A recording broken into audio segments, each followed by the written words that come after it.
આજે દાહોદ જિલ્લાના ધાનપુર તાલુકો એવા જંગલ વિસ્તાર એરિયાની અંદર આવેલો છે અને અહીંયા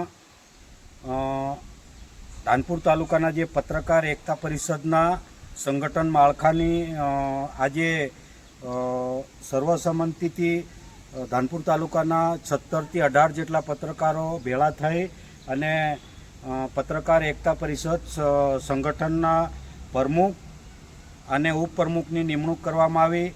ત્યારે ધાનપુર તાલુકાના પત્રકાર એકતા સંગઠનના પ્રમુખ કિશનભાઈ મોહનિયા, બૌદ્ધિક ભારત જિલ્લા બ્યુરો ચીફ, એમને હું ખૂબ ખૂબ આવકારું છું અને ઉપપ્રમુખ તરીકે કલ્પેશભાઈ ચૌહાણ, આઝાદ મીડિયા, એમને હું ખૂબ ખૂબ આવકારું છું અને ધાનપુર તાલુકાના મહામંત્રી તરીકે મારી નિમણૂક કરી, મારું નામ છે રમેશભાઈ મગનભાઈ દહમા, ત્યારે હું પ્રમુખ અને ઉપપ્રમુખને ખૂબ ખૂબ આવકારું છું।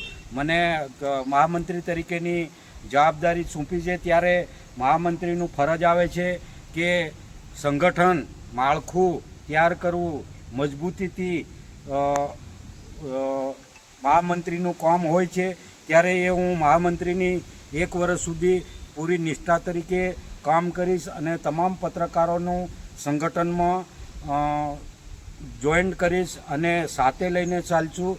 ગમે તેવી પરિસ્થિતિ ધાનપુર તાલુકામાં આવશે, વરસાદની હાલ મોસમ ગઈ ત્યારે તમામ પત્રકારો પલળતા વરસાદમાં, ભારે વરસાદમાં અને ઘણી જગ્યાએ ધોવાણ થયું, ઘણી જગ્યાએ નદી નાળા આવ્યા, ત્યાં બી પત્રકારોએ પૂરી ઈમાનદારી નિષ્ઠાથી તેનું લાઈવ કવરેજ કર્યું। તમામ પત્રકારોને હું ખૂબ ખૂબ આભારી છું અને ગમે તેવી પરિસ્થિતિમાં જોડે રહીને કામ કરીશું। ગમે તેવો અન્યાય સામે રાત હોય કે દિવસ હોય ત્યાં આપણે પૂરી નિષ્ઠાથી હાજરી આપીશું અને ગમે તેવા પત્રકારને જો કોઈ બી અન્યાય થતો હોય ત્યાં ગાડી હું ન્યાય અપાવવાનું કામ કરીશ, સંગઠનમાં મજબૂતીનું કામ કરીશ।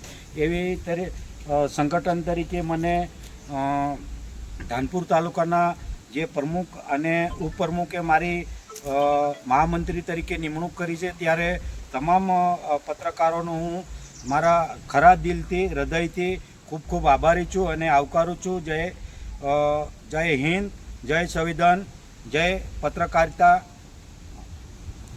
ધાનપુર તાલુકો।